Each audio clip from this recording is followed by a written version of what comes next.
Good morning, my Real News Midday TV family. Thank you so much for tuning in this morning, and I'm wishing for everyone a wonderful and a productive day. And in the news this morning, British woman fined $1.2 million for attempting to smuggle cocaine. The British national who was caught trying to smuggle 1.6 kilograms of cocaine out of the island last month has been fined $1.2 million. 25-year-old Fina Renamo was charged with possession of cocaine, dealing in, attempting to export, and a conspiracy to export cocaine after the drugs was seized at the Saxor International Airport in Montego Bay, St. James. It is reported that Renamo attempted to board a flight destined for the United Kingdom when her luggage was searched. During the search, the cocaine was found concealed in false compartments inside wooden craft items. The drug reportedly has a street value of $7.5 million. Following a plea in mitigation by her attorney, Henry McCurdy, on Wednesday, she was fined $400,000 on each charge except a conspiracy. If the fines are not paid, she is to serve 3 months in prison. Man freed of charges in relation to 2008 triple murder. A man who was on trial for the 2008 gang-related murder of 3 people, including a pregnant woman on Verman Avenue in Kingston, has been freed. Ricardo Moody's was freed Thursday after Justice Leighton Pusey upheld a no-case submission by his attorneys Tamika Harris and Shadi Bailey. The attorneys highlighted the poor lighting conditions on the day of the incident and insisted that identification evidence was insufficient to be left to the jury.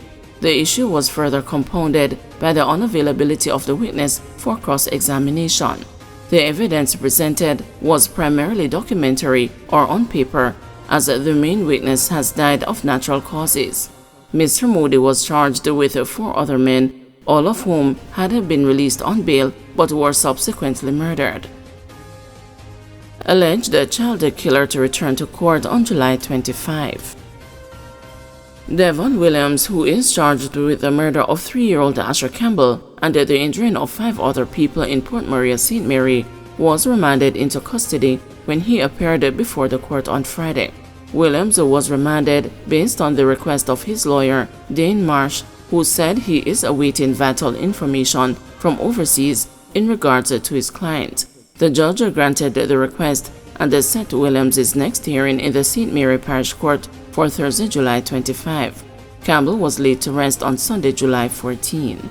Williams is accused of killing Asher and injuring 5 people in an unprovoked attack on the afternoon of May 29. According to the Port Maria police, between 3:30 and 4 p.m., Asher was walking with family members in Pajee when he was attacked by Williams, wielding an iron pipe and a knife. As the family members tried to stop the attack, the boy's mother and the 4 others were chopped and hit on different parts of their bodies. The injured include Asher's 9-year-old sister, who received a wound to her left hand, his mother, 45-year-old Philippa Walker, who received an injury to her right hand, 58-year-old Philip Brown, who received stab wounds to his face and lacerations to both hands, 61-year-old Michael Brown, who was hit in his head and on his fingers, and 56-year-old David Chopper John Waugh, who is a newspaper vendor and a laborer. Paulwell calls on GPS to rescind the decision to issue estimated bills this month.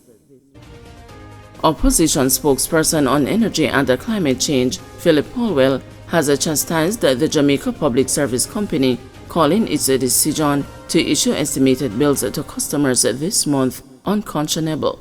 JPS advised the customers on Friday that the electricity bills they receive this month may be estimated as several areas of their operations were disrupted due to the passage of Hurricane Beryl on July 3. One of the areas that the power company said has been affected is its ability to do actual meter readings, whether remotely or manually. In a statement on Friday, Paulwell called on the power company to rescind its decision, arguing that many customers are still experiencing power disruptions due to the effects of Hurricane Beryl. Paulwell stated that estimated bills, which represent the average of the 3 months of billing, would cause unnecessary hardship and provided the company with an undeserved windfall. The decision to issue estimated bills comes at a particular inopportune time when consumers have been significantly impacted by widespread disruptions in power supply, with many experiencing no power at all due to the recent hurricane. It is unreasonable and unfair to burden consumers with estimated charges during a period of such hardship and uncertainty, said Powell. He noted that the company's meter reading and billing systems have been digitized, and the rationale for resorting to estimated billing is untenable. Even if their ICT infrastructure experienced disruptions due to the hurricane, it is incumbent upon the company to have these issues rectified promptly.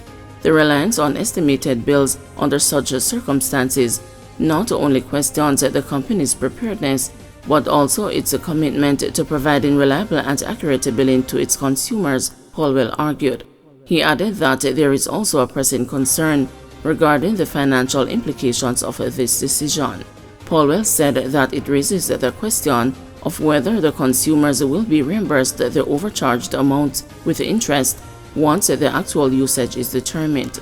This practice undermines consumer trust and fairness in the billing system, the opposition spokesperson said. He went on to call on the Office of Utilities Regulation to intervene to prevent, he said, this unfair practice from being imposed on electricity consumers.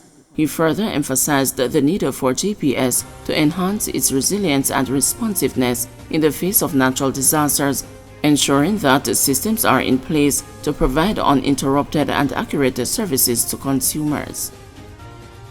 PSOJ says most members spare the brunt of global IT blackout. The private sector organization of Jamaica says most of its members were spared any major disruptions in the global IT blackout on Friday. Scores of companies, institutions, banks, and airlines across the world suffered major disruptions when an update from cybersecurity firm CrowdStrike caused the Microsoft systems to blue screen and crash.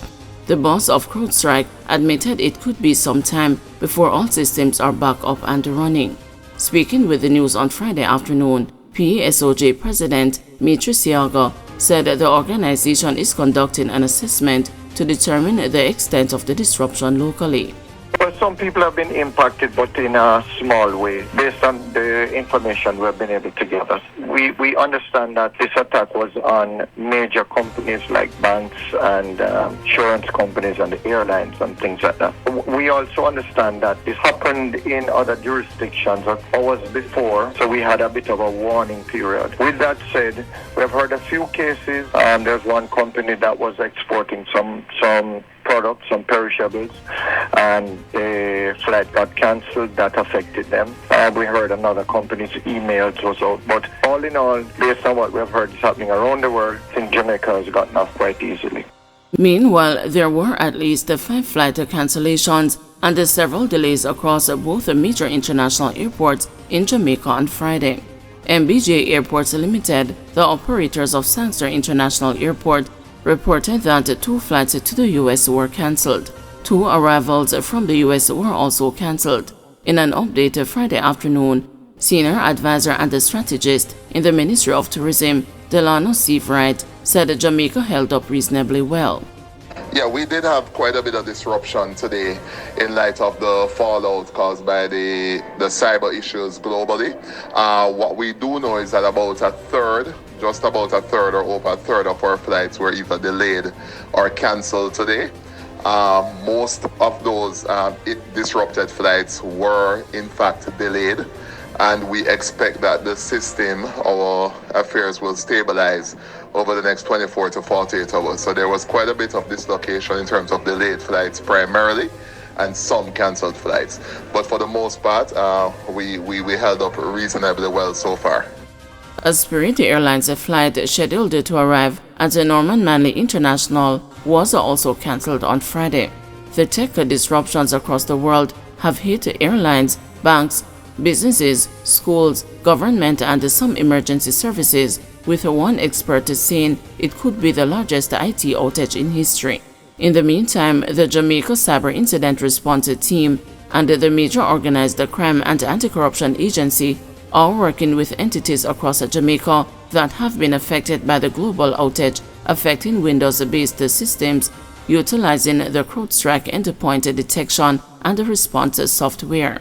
The Office of the Prime Minister said Jamaica Cyber Incident Response Team and the Major Organized Crime and Anti-Corruption Agency will assist with mitigating the effects of the outage and facilitating recovery. Guys, thanks for watching. Please join us this afternoon at 2 p.m. for another news update.